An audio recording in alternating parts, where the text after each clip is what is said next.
Hello and welcome to Mr. Randy's Wine and Spirits. I'm Mr. Randy, and today we're going to be doing another full review episode. If you're new to the channel, hello, welcome, come on in. All my returning viewers, you know how we do, so let's do it to it.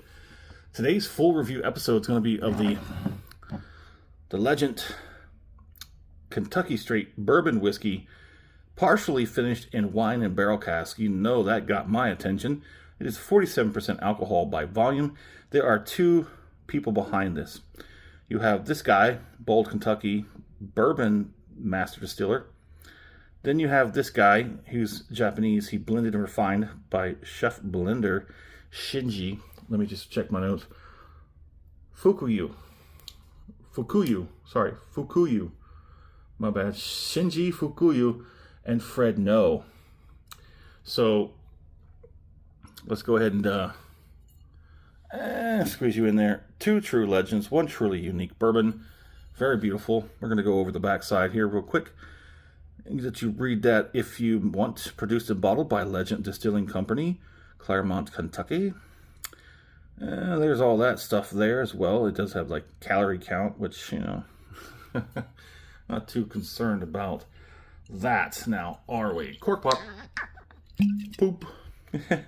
That's a little disproportionate. Big honker knob, Kentucky and Japan. I won't throw that down there. But anyway, so I've been thinking about something, and I think we're going to do it like this. So I'm going to add a little new thing to the channel to cover our shorts. Not the ones we wear on our body, no. The short form content, where I'm going to make a short, basically, of what you're seeing here. It's going to be the short. I'm basically going to give a short shotgun version of what we're doing here today. So every single time I do a full review, I'm going to do a short.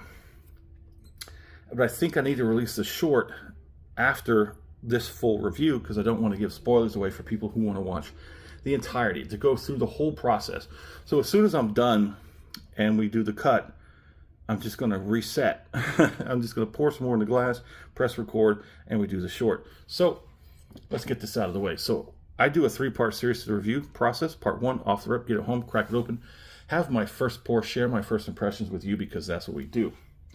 Part 2, full review time. We drink it down halfway as we've done so far. We put the cork back in it, put it on the shelf for a week and a half. We've dropped down from 2 weeks. There's less bottles on my shelf to review nowadays. Just because I wanted to slow down. I wanted to drop a few gears. Maybe focus on other aspects of the channel and stuff like that. Almost ready to start doing a different formatting. Get in front of the camera. I'm almost ready. I've got a few things coming together and I just need to finish the bar. That's it. I'll get so far and then we'll just start going with it. Whether I'm ready or not, there's a few benchmarks I need to hit before I start doing that. But there it is. There's your little channel update. Well, it's sitting there doing nothing, the lazy butt. I'm going to go online and I'm going to find out as much as I can. In this case, there was way too much for me to try and drag back here and talk about and keep it under 15 minutes. But we will talk about it. I will score it. I will continue to drink it because part 3, final pour episode, thusly named, will have the final pour in a glass and compare it to the first pour off the rip and everything in between. Now, I got this bottle out the door from my not-so-local specs for $25.97. On the nose. Whew, okay. I'm trying to remember what I said. It's like a larceny? Is that what I said? I have a larceny coming in. I had to order it. And I know you shouldn't have to order it because it should be everywhere. Only thing I can find as far as larceny is the regular small batch larceny is the 1.75, and besides that big one is everywhere. Why is that? Why nobody likes the smaller bottles? Like, I get it. Marketing, sales, profit margins, all that is a formula. Boom, that's what you get. Where were we at? Okay, so yeah, the next one was the barrel proof, and I ain't going for. I'm done with bourbon. I'm done with bourbon well over 100, 110, where I tap out at 110. I don't care. I tap out at 110. I may get something that I know is going to be good, But that barrel proof, that high proofage, I'm going to proof it down. That's flat clear. No arguing about that. I'm proofing it down to enjoy it. I will try it for the sake of the video. I will try it as is. But then after that, to get to the next level, I am proofing it down to drink it. So, yeah, this very much reminds me of like a weeder, like a light Maker's Mark. I'm kind of confused. I need to get back into that larceny. When it comes in, I'm gonna get it and get it done. get it done.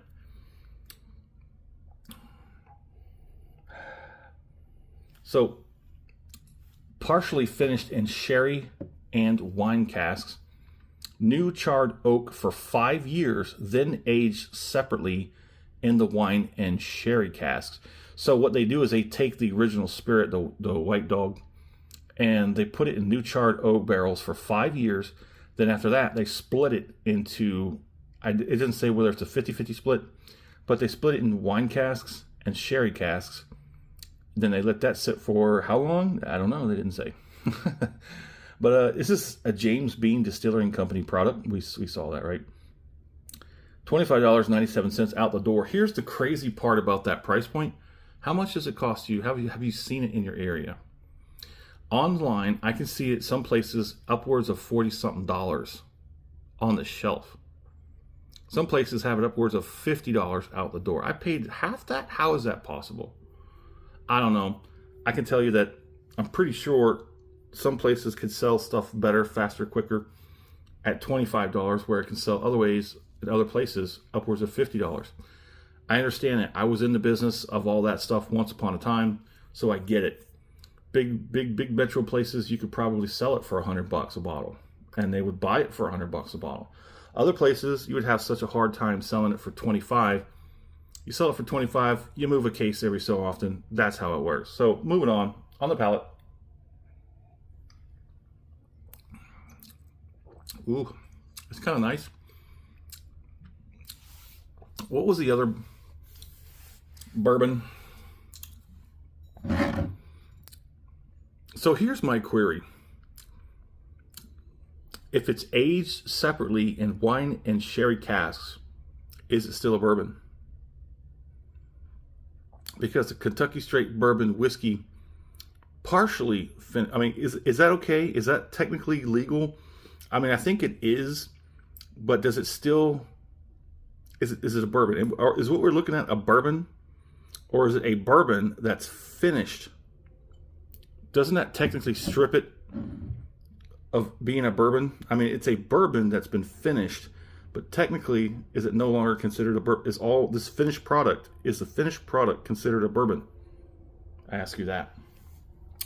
Because if it is, and if it isn't, I mean, if it's still considered a bourbon product, then let's talk about Jack Daniels, okay? Because technically, yeah, it should be a bourbon. It should straight out. I mean, most people say it is. It's a bourbon. Don't worry about it.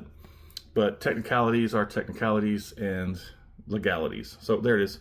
On the palate, like I said, it definitely does taste like a light version of Maker's Mark.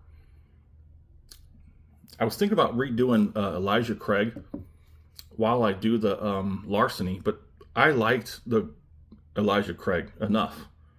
The reason I was doing the revisiting series was to see if I had changed ideas or thoughts or feelings about a certain libation. We did Scotch, and we found out that some of the Scotch that I revisited actually was a little bit better because I had a better appreciation for what was in the bottle. Now I want to do the bourbon, so I'm starting to rack my brain, and the first one that came up was the Larceny. The Larceny was one I didn't much care for. We're going to move on.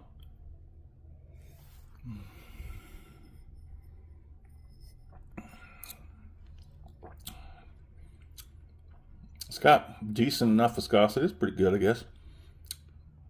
Not too shabby. Transfer's okay on the palate. It's kind of loose. And I think it's because of the wine and the sherry. I can, as a wine connoisseur, I do get some of that dry, like deep, rich, ripe fruit, plums, grapes, that you would get out of a wine and of a sherry. So all that is on the back end. The wine and the sherry's on the back end. You get plenty of that bourbon up front. That's kind of nice, and I definitely like the idea that Japanese guy Shinji. The Japanese do some pretty good Japanese whiskey. They would just call it whiskey. Just like in Scotland, they just call it whiskey. They don't call it scotch. Okay.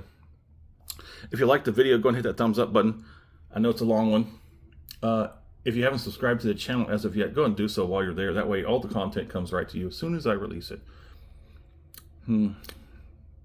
So it's got a good palate. Like I said, up front, you're getting the bourbon. You're getting the Kentucky Straight right up front. But then you're getting some of that wine and sherry, influences on the back end. It's not too bad. I mean, you'd have to be kind of into it, or at least be open to it, to be able to try something like this for 25 bucks out the door. And you call yourself a bourbon lover or a bourbon connoisseur, and you haven't had this, and it's on the shelf near you, you need to get in gear, son. Let's go. Let's get it. So let's do this finish.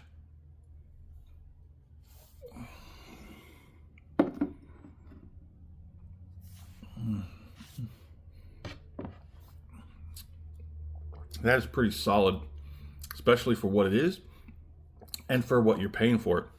So again, like I said, I'd really love to know in the comment section, if this is on the shelf near you, how much is it? Because I bought it for $26 out the door. Online, I'm seeing it for upwards of $50. So I think it's just a regional or area, a locale sort of issue. Maybe they're just testing, I don't know. I didn't get a whole lot of more information. Like I said, there is too much information on the website for me to try and drag back here. So I took what I felt was best to know. After that, if you're still interested, go to the website, continue to read, because there's a lot there to read. It's got a good finish. I'm still getting some like that aspartame, like that sweetener aspartame on the back end. After like the wine and the sherry sort of dissipate, I'm getting massive amounts of cheeks. I'm getting like 3 on the cheeks, 2 on the back end. It's got some good warmth, but the cheeks is where it's all landing on the cheeks. I even got some gums. The gums, I'm going to say, is a 2, lips of 1. The tongue tapped out a little while ago, even though it shouldn't have, because it's only 47%. But I'm good with 47. I'm good with 47%. I don't need 116.8. I don't need 131. I don't need 117.76. I'm proofing all that down. I'm telling you right here, right now. I probably will, as long as it's from a good name or it's got good recommendations, and you know it's going to be one worth the whole effort. I'll buy it. We'll try it straight up for the videos, but then I'm telling you, be honest, I'm proofing everything down. Anything over 110 is getting proofed down, period. There it is. Let's score it. It's pretty good. I like it. For the price point, that's a must try. At least a must try. I'm going to give this a weak 5 out of 5. Okay, so here's the understanding of it. That price point, crazy good. Okay? Everything that went into it, also pay homage. That's crazy. Okay? They took a Kentucky bourbon, and then they had a Japanese guy do his magic workery with the wine and the sherry. And you get it. It's in there. It's nice. For all that and that price, it's nice. So yeah, there it is. Week 5 out of 5, right? My fair price for this, I would say no less than $30 on the shelf. I would say $35 out the door, because come on. Everything that it is more than $25 out the door. $35. If you can see it for $25 on the shelf and you haven't tried it, you got to try it. You got to try it. Would I buy this again? Outlook says yes. Probably. I would probably like to buy this again just because of the unique locality. I guess we're going to go with that unique locality that it is. It's a Kentucky Straight bourbon whiskey that's finished in wine and sherry cask. This is what I'm talking about. This is good stuff. When they do stuff like this, that's the kind of stuff I'm interested in. I saw this, I'm like, it's on my list, but I didn't know anything about it.